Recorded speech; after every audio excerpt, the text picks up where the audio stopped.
How you doing, folks? Vidal, SuperNinja here, and we are back. Talking about all the cool games of 2024, 2025, and beyond. We've taken a look at Helldivers, Sandland, Final Fantasy VII, and of course, Stellar Blade. And there's also been a boatload of indie releases that have been kicking ass. This era in gaming has been interesting to say the least. But we still got a ton of games I want to talk about, so let's not waste any time and get right to it.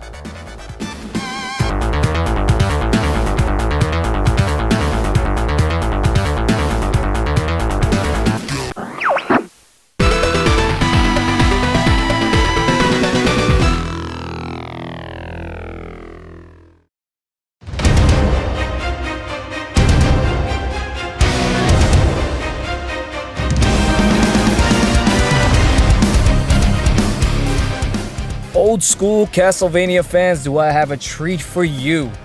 The Transylvania adventure of Simon Quest. What once started as a fan-made parody game of Castlevania 2 Simon's Quest has taken life and become a beast of its own. This is a one-man operation, cooked up by a solo developer called Programmancer. I've been following this guy on Twitter for years as he proudly displayed and shared every small detail that went into taking this game from a simple parody into a true Castlevania game in its own right.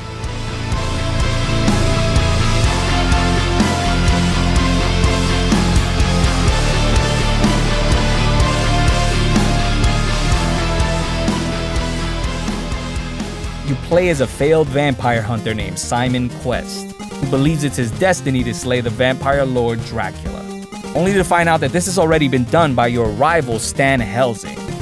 So of course Simon's wondering what the hell he's supposed to do now. And that's where our story begins. I say without hesitation, Castlevania 2 is one of my very favorite video games of all time. So I'm down to play any game that's trying to channel its spirit. It's pretty much Castlevania in all but name, and Konami would have been wise to hire this guy. As a truly hardcore Castlevania fan who got super stoked for games like Bloodstained, I can't truly describe to you how hype I am to see this one finally coming around. I've seen so many Castlevania games come and go over the years, and most of them don't even get completed. I got a lot of respect for one-man developers who can stick to their mission like this. I'll be right there ready to celebrate the day this crosses the finish line. May Castlevania's spirit live on forever through its fans.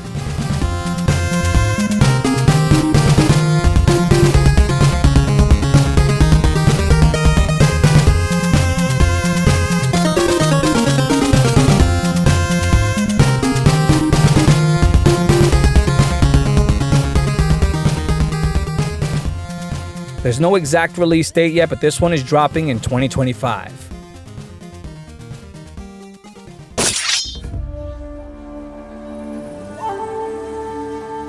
My assessment based on topical subjects and what seems to be trending at the time suggests that Rise of the Ronin is being criminally overlooked, almost like it's being punished for its timing. Though this game's only crime is coming out so close to games like Final Fantasy VII and literally the same day as Dragon's Dogma 2. Despite this, I will not be passing up on this game, and I might suggest you give it a try yourself.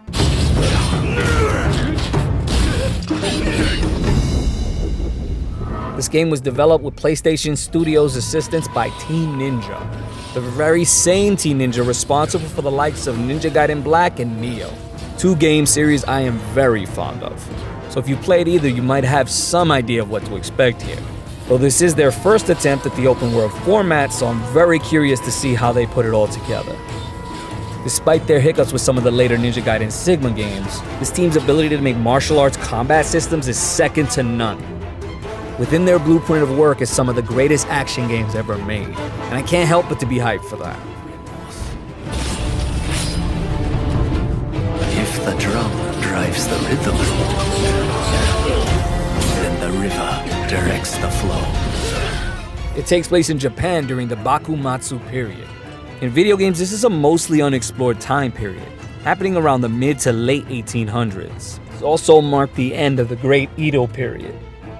This is considered by many to be one of the darkest eras of Japanese history. There were massive political movements and power plays that changed the very culture of the Japanese nation. This opened up political channels with Western nations for the first time in centuries. Japan was changing at a rapid pace. The game's story and setting are directly influenced by these historical events. But to sum it up more simply, you get to be a samurai or ninja assassin badass customized to your liking. And the character creation tool seems to offer a lot in the way of this. Choose to master a wide array of weapons. Swords, staffs, knives and spears, bows and arrows, and even rifles. Having trouble deciding between shooting and stabbing a motherfucker? Well, now you can do both with your trusty bayonet. There are some pretty cool options here.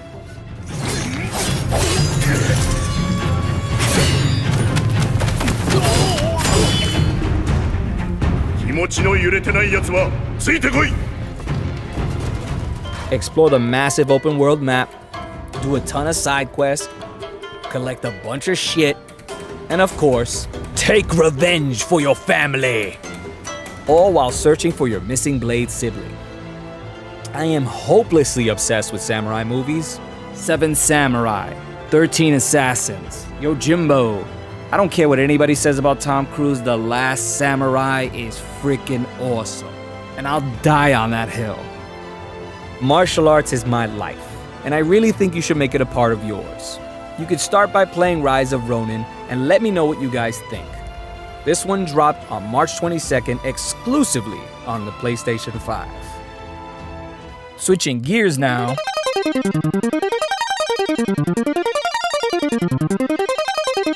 Top Racer Collection. Though I keep making the mistake of calling this the Top Gear Collection for obvious reasons. Because that's what it is. I assume there's some kind of legal copyright reasons they can't actually call it Top Gear. This includes 3 different versions of the Top Gear games from the Super Nintendo era. And it includes a special 4th modded version of the game called Top Gear Crossroads. It's a crossover that includes cars from Horizon Chase Turbo, which in itself was a spiritual successor to Top Gear, Outrun, and other classic arcade games from the 80s and 90s.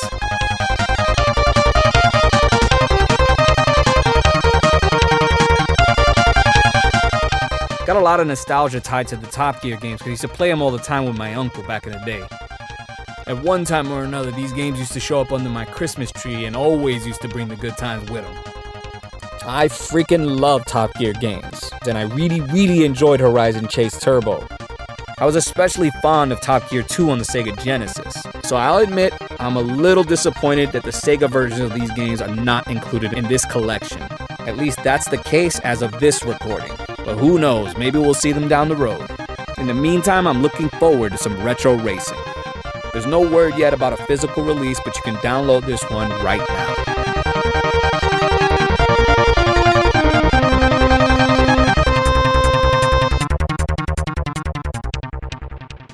Contra Operation Galuga. Galuga.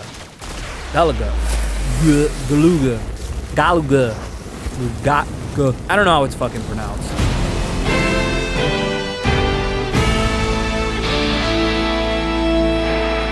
Contra Operation Galuga. The release of a new Contra game always excites me. Even if with Konami there's always a 50-50 chance that this could be a complete piece of shit. Don't get me wrong, the brand does hold iconic status. But with Contra in particular, we either got some of the best games ever made, or some of the hottest dookie butter straight out of the holes of Konami's ass. There's really no in-between with this series. They're either truly legendary or really hot dookie butter.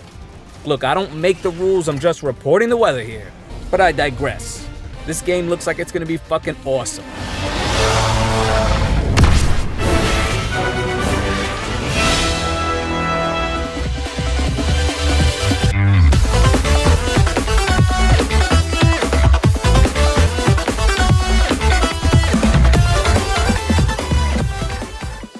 It's sort of a reimagining of the original Contra that includes a bunch of action set pieces, characters, and features that have been implemented throughout the series. I'm really curious about how this 4-player co-op mode is going to work. I feel like for Contra that might be a bit much, with guns going off and shit blowing up all over the place. It was already so hard to keep track of what was going on. I could only imagine the chaos with 4 players. But I'm looking forward to getting a bunch of my friends together and giving this one a shot. Fair warning, these are usually not beginner friendly. even with the Konami codes. I imagine we're going to be getting our asses completely handed to us, but that kind of sums up the Contra experience in a nutshell.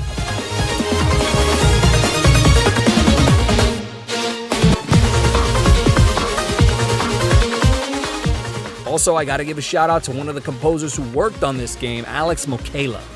Mokala, I'm not sure if I'm saying either of those right. So I do apologize if he's ever hearing this, but I'm a huge fan of his work, and I'm loving the remix he released for this game. I'm hoping one day we get a chance to collaborate on a movie or something, because mark my words, I truly believe this guy's gonna be one of the greats. What they asked me to write is a remix of the waterfall theme.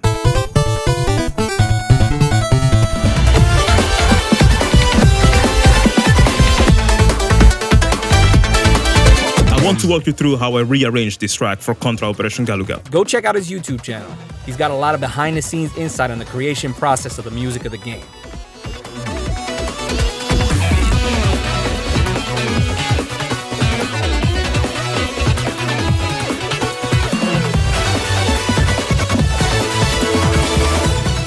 Contra Galuga came out on March 12th on just about everything and is getting a limited run physical release. Peaches. Princess Peach showtime! Our Princess Toadstool is finally getting her own game. She hasn't had one since Super Princess Peach on the Nintendo DS back in 2005. So it's been almost 20 years, and now a whole new generation of young gamer girls can come together with an older generation that is grandmothered in with this iconic character. Nintendo usually tries something new whenever they give one of the Mario characters one of their own solo games. WarioWare, Luigi's Mansion, Captain Toad, Yoshi's Island. Nintendo thrives when it offers these unique gaming experiences with these Mario spin-offs. And if you're overlooking them, I really feel like you're missing out. And I have honestly no idea what to expect from this title here, but it looks fun. So the idea is that there's some kind of play or stage show, and that brings along a bunch of scene and costume changes. This allows for a bunch of new power-ups for Peach. New abilities, new moves. One minute she's a chef, then she's a detective, next minute she's a cowgirl. She's even a freaking ninja, and you know I'm gonna love that.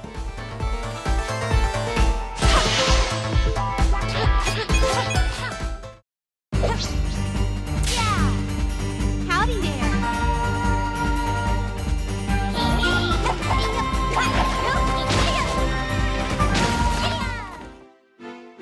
The game looks really cute and like a lot of wholesome fun. And amidst all the chaos of the world, I think some of us need stuff like this. Princess Peach Showtime dropped on March 22nd, so go check it out on the Nintendo Switch.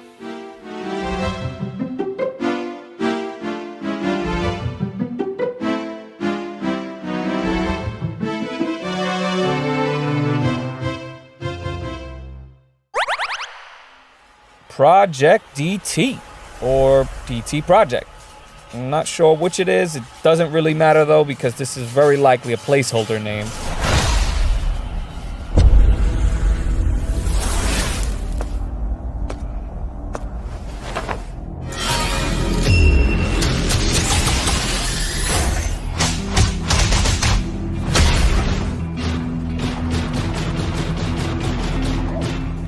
It's being developed by a studio called Digital Sky, operating out of China. A hack and slash style beat 'em up, which is drawing some crazy strong parallels to Metal Gear Rising. Revengeance. Fans who are familiar with the game should be able to spot that right away. And that is in no way a bad thing. Konami hasn't done shit with Metal Gear lately outside of remakes and re-releases. And sadly, I doubt we'll ever see a Metal Gear Rising sequel, but I'll be happy to take this in its place because this looks freaking amazing. China has really been stepping up the production value of their games.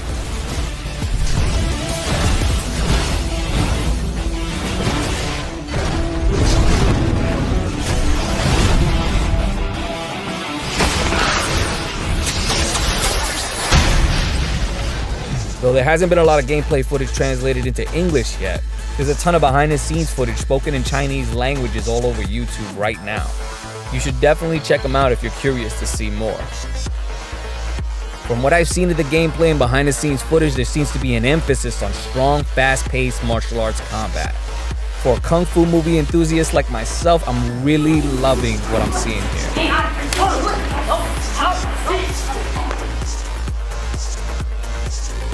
我认为表演就是通过不断雕刻自己来塑造人物，用自己的感悟为其注入灵魂。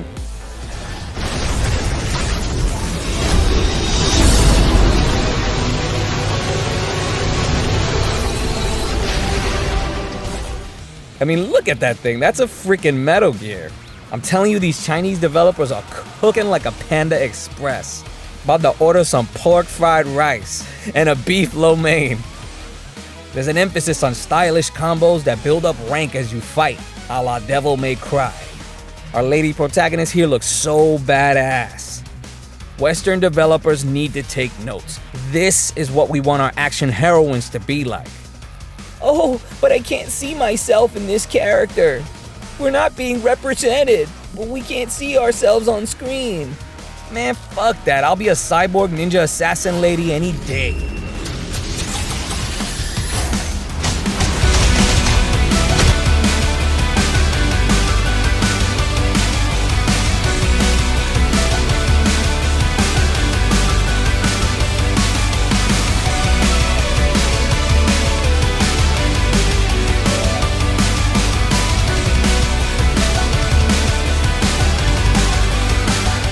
Updates on this one have been slow and there is no official release date yet, but this one is dropping on the PlayStation 5, Xbox Series X, and PCs.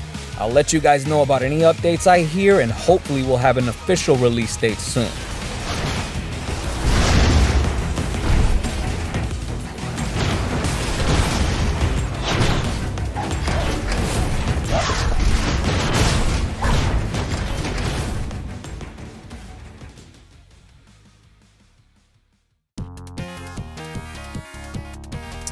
Well, folks, what did you think? So that wraps up another episode looking at the cool shit coming out throughout the year. If any of the games on this list piqued your interest, please let me know in the comments below and let's talk about it. If you enjoyed what you saw, please like, share, subscribe. Anything to help the channel out would be greatly appreciated. And of course, don't forget, stay classy, stay cool, and of course, be excellent to each other. This is Vidal SuperNinja, signing out.